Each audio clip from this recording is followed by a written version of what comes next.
I know, after the first one, everyone talked very warmly about the relationship that, that you guys have on screen. And, the world of Sherlock Holmes that you're working in, it all feels very sort of rich and authentic and comfortable. And, going into it for the second time, did it feel sort of comfortable? I mean, definitely.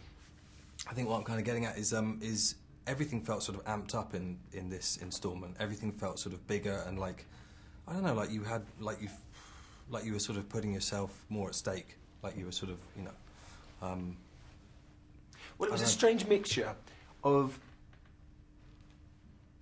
bravery and confidence, because we felt that the original sort of equation had worked, but then also, hopefully tasteful modesty, because what we didn't want to do was to be seen to be being kind of gross or indulgent. So it was this sort of tug of war of both those forces, and I think what we both knew was that at the heart of the first, what really carried the piece was this wonderful relationship. It's what's drawn people back in droves and different interpretations of this great duo over the hundreds of years that it's been around, I remember there's just this one night, we're night shooting, and we're trying to get into this munitions factory.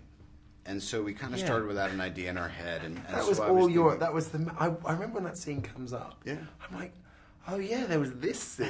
Because we shot it quite early on, where you just say, are you happy? That one. Because it's a very British thing. You ask someone, like the guy who handles the guns, the prop guy, says he'll cock it for you and tell you there's 3 blanks, and they go, you happy? And it's like, I don't know, am I happy? I'm about to, I don't know, what if it backfires? I don't think I'm happy. So we thought about him inquiring right at this time in the movie, right before things really start going south for both of them. Kind of.